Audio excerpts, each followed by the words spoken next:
Estamos de regreso en el programa de Contralínea Periodismo de Investigación y vamos a dar paso a nuestra siguiente entrevista con el doctor Carlos Ávila Bello. Él es ingeniero agrónomo por la Universidad Autónoma Metropolitana, Xochimilco, con maestría en botánica y doctorado en agroecología por el Colegio de Posgraduados. Es profesor investigador de la Universidad Veracruzana con experiencia en investigación y trabajo con pueblos originarios para buscar alternativas y soluciones al uso sustentable de la naturaleza asociada a la producción agropecuaria y forestal. Muy buen día, doctor. Buenos días, muchas gracias por la oportunidad de platicar con ustedes y con el público. Muchas gracias a usted, doctor, y nos gustaría, pues, primero que nos haga un balance a 3 años de que el presidente Andrés Manuel López Obrador asumiera justamente este alto cargo, el más importante cargo público de nuestro país. ¿Cuál sería el balance que se puede hacer en materia medioambiental, entendiendo, pues, que en los sexenios pasados se relajaron las leyes para permitir, pues, negocios sucios como el uso de transgénicos, también como el fracking, ¿no?, en la industria petrolera, e incluso como la minería y el uso de agrotóxicos? ¿Cómo evaluaría esta parte, doctor? Mira, yo creo que, bueno, me parece que hay contradicciones. O sea, ha habido avance, indudablemente. Un gran avance, por ejemplo, fue el nombramiento de Víctor Manuel Toledo, porque es un científico crítico que ha tenido una visión, me parece a mí, bastante interesante acerca de no solo cómo manejar la naturaleza, sino también cómo orientar desde el punto de vista agroecológico, que es diferente la agroecología a la producción orgánica. Puede ser complementaria, pero la agroecología implica también cuestiones culturales, políticas, sociales, ¿no? Aparte de la producción orgánica. Entonces, ese fue un gran avance. Este impulso que se está dando a la producción agroecológica, pues con muchas discusiones que tendría que haber, análisis acerca de, por ejemplo, el programa Sembrando Vida, que es otro avance, pero que tiene sus puntos débiles, me parece a mí. Ahorita comentaré si es posible cuáles desde mi óptica. Pero también es contradictorio porque tenemos ahí en la Secretaría de Agricultura, por ejemplo, pues a un secretario que desde años, no de ahora, ha impulsado el uso de transgénicos, que continúe llevándose a cabo el uso de glifosato, entre otras, ¿no? Y con un equipo que lo apoya en ese sentido. Entonces, esa es la parte contradictoria. Yo creo que sí es cierto, se ha metido en cintura, digámoslo así, a varias empresas contaminadoras, pero, por ejemplo, la minería sigue, ¿no? Sí es cierto, no se han dado concesiones, pero las que estaban siguen. El ejemplo del compañero que entrevistaron hace un momento, pues es claro, ¿no? Se hacen exploraciones, por ejemplo, aquí en la Sierra de Santa Marta, se están haciendo exploraciones por parte de empresas gaseras. Comesa se llama la empresa que está haciendo exploraciones, y algunas de esas exploraciones pues se pretenden hacer dentro, por ejemplo, de la zona de amortiguamiento de la Reserva de la Biosfera de los Tuxtlas, que es una de las más importantes en el país, y me atrevo a decir que en la parte tropical de América. Entonces, sí ha habido avances. Bueno, en lugar de Víctor Toledo, cuando él sale, lo ocupa la actual secretaria, que también viene de toda una lucha por el uso sustentable de los recursos, por la aplicación de la agroecología a la producción de alimentos. Pero a mí me parece que algo importante sería que se revisara hacia adentro. Aún me parece que es tiempo de hacerlo, que se revisara hacia adentro del propio gobierno actual, ¿cuál es el concepto de desarrollo que deberíamos seguir? O más bien, se tendría que seguir ese concepto de desarrollo o bienestar o buen vivir, como dicen los pueblos indígenas de Sudamérica. Yo creo que ahí está un poco el meollo del asunto. Sí, estamos hablando con el doctor Carlos Ávila Bello, ingeniero agrónomo por la Universidad Autónoma Metropolitana, plantel Xochimilco. Buenos días, doctor, lo saluda Erika Ramírez. Me gustaría que nos comentara Hola. cómo podrían generar industrias limpias en el país y que verdaderamente se cumplan las normas y las leyes, toda vez, pues que esto que usted comenta, ¿no? Este modelo de desarrollo que se pretende.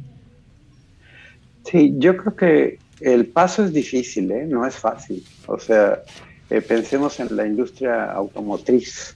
Queremos que es una de las más importantes en el país.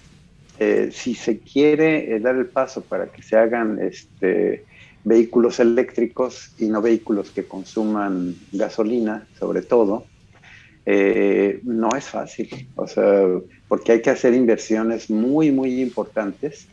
Entonces, a mí me parece que se tendría que revisar cómo poder apoyar a estas empresas, pues pedirles también que hagan ese esfuerzo, porque finalmente es un esfuerzo por la humanidad.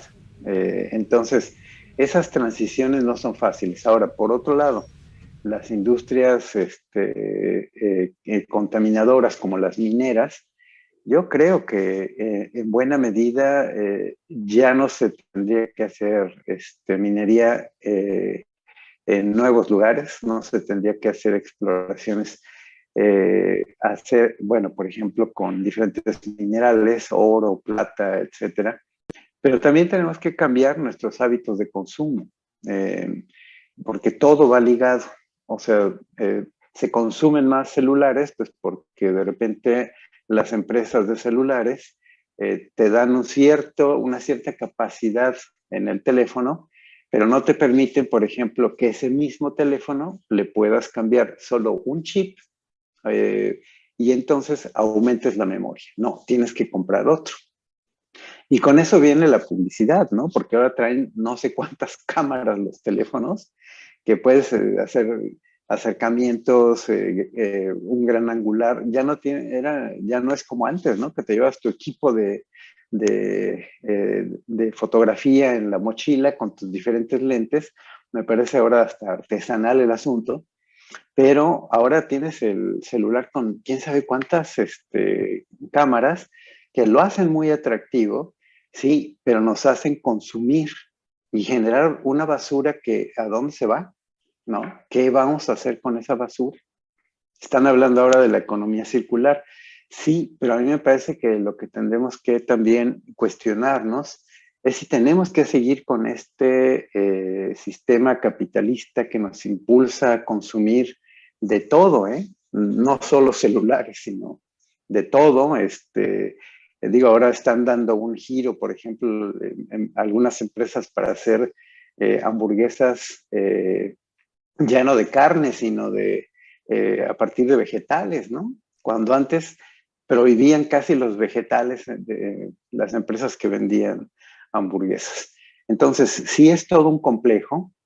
Creo que sí se está metiendo en cintura a muchas empresas, pero insisto por ejemplo, retomando lo que comentaba acerca de la industria automotriz, el paso es difícil, no es fácil. Y va a tomar tiempo además, ¿no? Pero tiene que haber voluntad.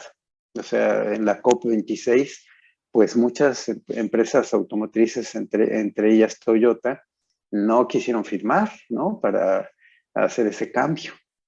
Y entonces siguen produciendo los automóviles de gasolina o que consumen gasolina en nuestros países subdesarrollados. Doctor, sabemos que el planeta se dirige a una crisis catastrófica, así lo ha calificado la Organización de las Naciones Unidas al referirse a lo que está ocurriendo con el cambio climático y cómo los gobiernos, los estados, sobre todo los más desarrollados, pues no se comprometen realmente a luchar contra esta crisis climática. México ¿Cómo evaluaría lo que está haciendo? ¿Qué está haciendo México para enfrentarse a esta situación? ¿Y qué le faltaría por hacer, entendiendo que nuestro reloj pues va ya muy avanzado, ¿no? Y el planeta pues no va a aguantar más. Sí, yo creo que no es que vayamos a una crisis, ya estamos en esa crisis. Yo creo que además hay que recordar que ustedes estaban muy jóvenes o a lo mejor ni siquiera habían nacido, pero desde los años 70, 80, nos vamos más atrás y desde Raquel Carson, con aquel famoso libro de la Primavera Silenciosa, ya se hacían llamados acerca de que el uso, por ejemplo, de DDT era terrible para la salud humana.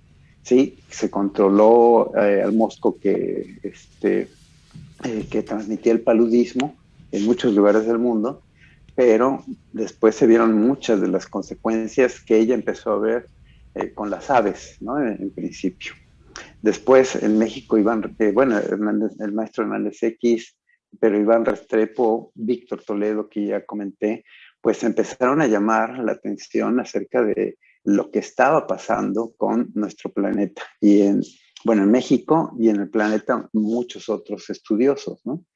Entonces yo creo que no es nuevo, pero no hemos hecho caso y parte de lo que se ha hecho también es, bueno, cómo cambiamos un poco el sistema capitalista, vino la sustentabilidad para tratar de paliar un poco el asunto, pero me parece que mientras no cambiemos realmente la forma como producimos, especialmente alimentos, porque si uno revisa los datos, la producción de alimentos, el 70% del agua para beber, o que debería ser para beber, la consume la agricultura, la ganadería. Y la ganadería genera gases de efecto invernadero, fuertísimos, ¿no? El metano, la agricultura, el óxido nitroso, que son más fuertes que el dióxido de carbono. Entonces tenemos 35 millones o más de cabezas de ganado en México. ¿Cómo logramos que esa industria, porque además habría que evaluar ahí qué impactos ambientales tenemos, para quién estamos produciendo la carne, ¿no? Porque buena parte de esa carne que consume en México se va hacia el extranjero, ¿para quién la estamos produciendo? Y nosotros recibimos los primeros impactos ambientales, porque además ya se sabe que estos impactos pues no se quedan ahí, el planeta está conectado. Entonces, México yo creo que ha avanzado, pero me parece que, por ejemplo, en la parte energética, desde mi punto de vista, un sector que sí tiene que estar, como es estratégico, tiene que estar en manos del Estado, me parece a mí. Pero tiene que haber una transición. ¿Cómo logramos esa transición hacia energías más limpias?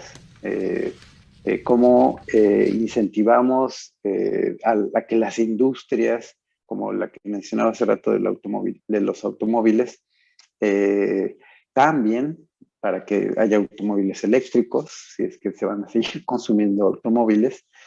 Pero sí ha habido algunos cambios, pero son lentos. Yo creo que sin que esto suene a justificación, pues son, ¿cuántos años? 40 años de neoliberalismo que no se acaban por decreto, ¿eh? O sea, no es fácil eso. No es, acabamos con el neoliberalismo, pues no. Son 40 años que, bueno, veamos cuánto trabajo está costando que esta reforma eléctrica o energética pase. Muchos he escuchado analistas que dicen, no, es que hay que trabajar como está la ley. A ver, perdón, para no regresar al pasado. Pues sí, pero me parece que quienes pusieron esta nueva ley, de alguna manera regresaron al pasado cuando todo era privado, ¿no? Entonces, ¿cómo transitar para que el Estado, sí, en el caso de la energía, lo tenga en sus manos, pero vaya caminando hacia energías limpias, porque uno de los países que más gases de efecto invernadero genera en América Latina, pues es desafortunadamente el nuestro.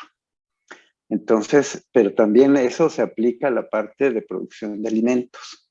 ¿Cómo logramos la producción de alimentos? Yo creo que hubo un avance enorme con esta prohibición de, aunque sea paulatina, del uso de glifosato, de la protección al maíz, pero tenemos que proteger otras plantas, no solo el maíz. Hay árboles transgénicos, hay algodón transgénico que ha desplazado a los algodones nativos. Entonces, hay todavía muchísimo que hacer, aunque hemos, me parece a mí, avanzado en algunas áreas, ¿no?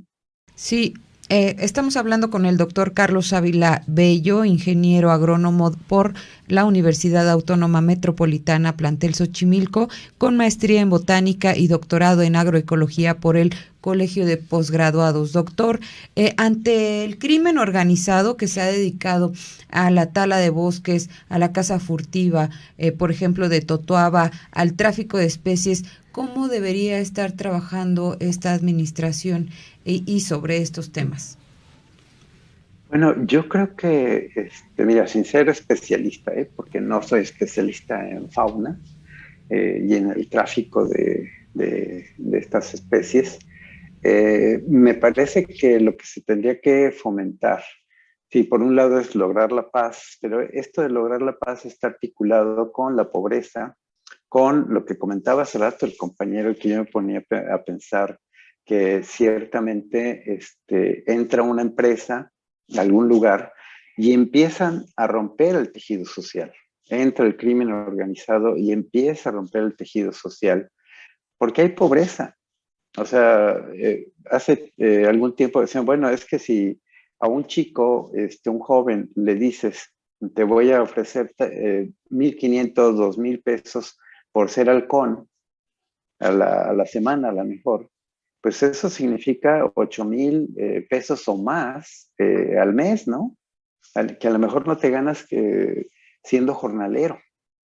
Entonces, ¿cómo es todo? Insisto, es todo un complejo porque hay que resolver la pobreza.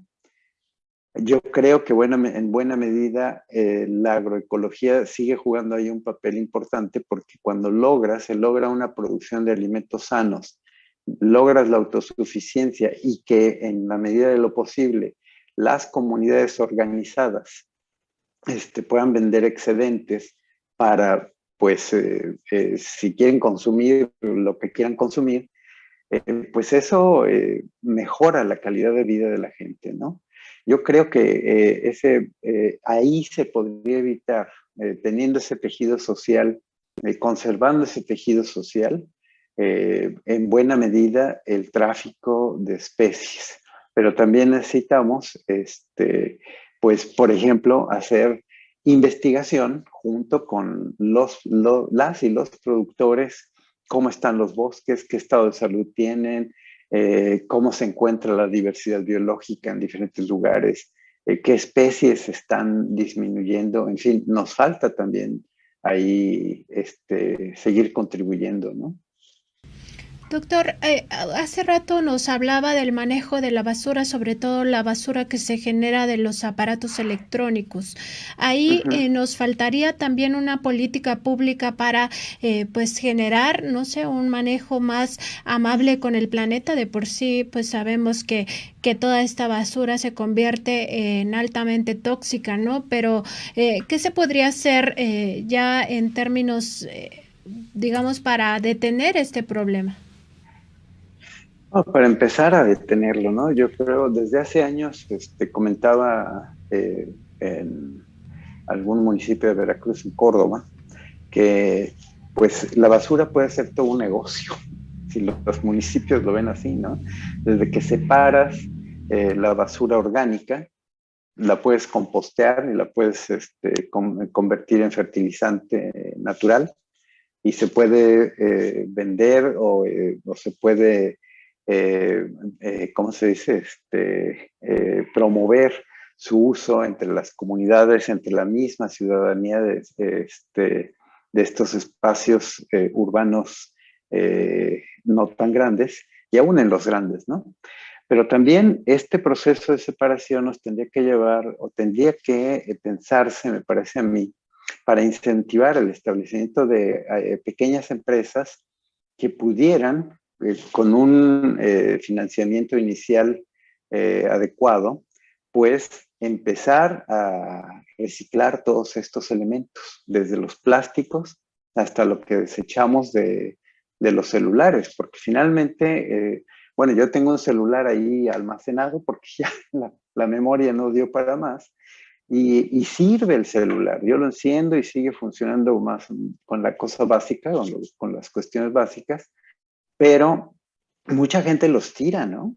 Entonces, ¿cómo hacer toda una campaña de reciclamiento de todos estos elementos, no solo la basura electrónica, para que entonces volvamos a reusarlos? Pero uno lo puede decir muy fácil, pero a ver, que llegue pensemos en los elementos electrónicos, llegan los celulares a un lugar, ya tienes ahí la basura. Bueno, ahora necesitas a unos técnicos que empiecen a separar, porque no se trata de lo tiro y lo comprimo y listo. No es cierto. O sea, tengo que separarlo para empezar a ver qué partes de esos celulares me pueden servir, cuáles no, e igual ahí separarlas para que entonces ciertos elementos pues a lo mejor se fundan, por ejemplo, y se puedan volver a usar en para otras aplicaciones. Pero hay elementos electrónicos que pueden servir.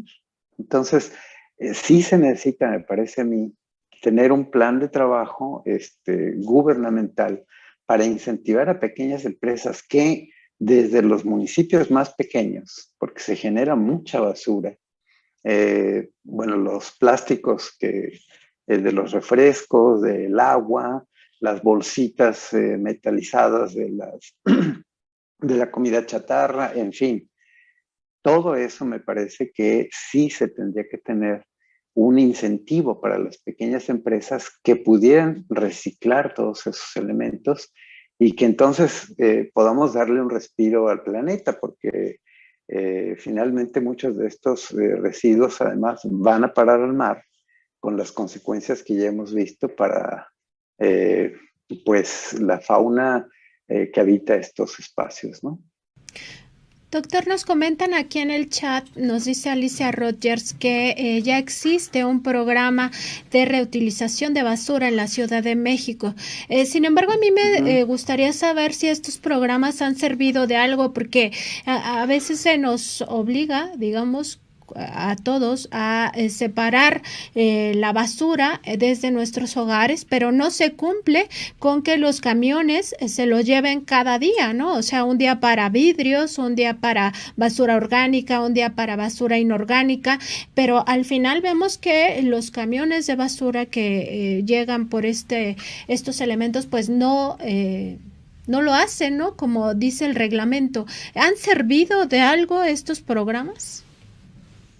Mira, no conozco, mentiría si dijera que conozco a fondo el programa que llevan a cabo en la Ciudad de México. No lo conozco bien, pero he visto algunos programas, o más bien este tipo de programas deberían extenderse.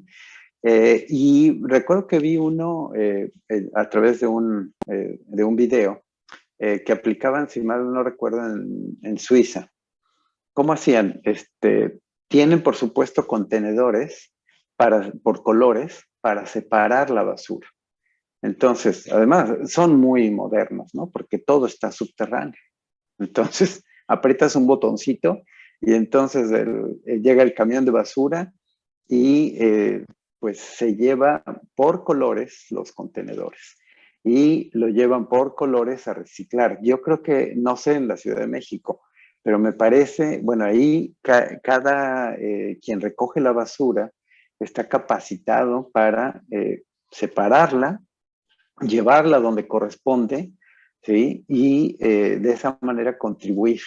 Creo que esto, si es un buen esfuerzo que se está haciendo en la Ciudad de México, te digo, no lo conozco bien, pero me parece que ese esfuerzo se tendría que repetir no solo en las grandes ciudades.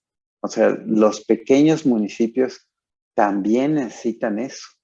Pero no hay, ustedes entenderán un poco que de repente en las zonas más rurales, aunque haya municipios más o menos grandes, pues todo este tipo de información, todo este tipo de avances son más lentos, ¿no? Son mucho más lentos. Yo creo que habría que apresurar este tipo de medidas. Igual que lo del agua. O sea, hay muchos lugares, por ejemplo, la ciudad de Coatzacoalcos, pues sí, tiene espacios en donde había áreas para el tratamiento de las aguas que genera la ciudad para que no llegaran al mar, pero resulta que pues nada más fueron como elefantes blancos, ¿no? Funcionaron un ratito y se abandonaron, como ha sucedido en otras partes del país. Entonces yo creo que si bien habría que empezar en las ciudades grandes, se tendría que ir haciendo todo esto, me parece, a nivel de todos los estados del país y en los diferentes municipios. Sí, doctor, justo pues a nosotros reporteando nos ha tocado ver que en las comunidades muchas veces no hay espacios donde la gente pueda pues llevar su basura, y lo que terminan haciendo es que las reúnen pues individualmente o por familias, y termina siendo quemada, algo que también genera pues elementos de alta toxicidad, porque bueno, no están quemando ya incluso pues todo esto moderno que llega a las comunidades y que tiene que ver con esta industria chatarra de alimentos o plásticos, en fin. Así es. ¿Qué opinión tendría en este sentido y qué se podría hacer en esta materia? Pues insisto en las campañas, o sea, tendría que haber, ya no sé si se tendría que obligar a los presidentes municipales a adoptar campañas de concientización por un lado, y por el otro de reciclamiento, ¿no? Yo estoy de acuerdo contigo. Yo aquí donde vivo, en la Sierra de Santa Marta, sí, uno de mis enojos continuos es que la gente quema. Pues sí, como bien dices, si quemaran la hojarasca, bueno, uno entiende que pues puede servir hasta la ceniza, ¿no? Pero queman plásticos, queman de todo. Y entonces, como bien decías hace un momento, los plásticos generan dioxinas, y estas dioxinas, si las respiras, no las ves. Yo le he dicho a la gente, es que no se ven, pero se respiran. Y al respirarse, pues se pueden meter a los pulmones, por supuesto, y entonces a la larga, sí, depende de cada organismo, por supuesto, pero pueden causar cáncer, ¿no? Entonces yo creo que se tiene que hacer una campaña muy fuerte con los mismos presidentes municipales para que se adopten se adopten y a lo mejor se adapten a las circunstancias todas estas medidas de reciclamiento, de tomar conciencia de que, pues sí, no veo las dioxinas, pero ahí están. No veo, apenas alcanzo a ver la pequeña, ¿cómo se dice? Nube que genera la aplicación de glifosato, pero huele, y además lo respiro, y va a llegar a mis pulmones o a otros órganos de mi cuerpo, y va a causar o puede causar algún daño, ¿no? Entonces yo creo que tendríamos que tener también campañas muy importantes de concientización. Sí. Pues con esto agradecemos mucho sus reflexiones, doctor Carlos Ávila, en torno a estos 3 años del gobierno del presidente López Obrador y cómo nos encontramos en materia de medioambiental. Muy buen día. No, pues gracias a ustedes, muy buen día, y cuidémonos y a contribuir a tener un mejor planeta.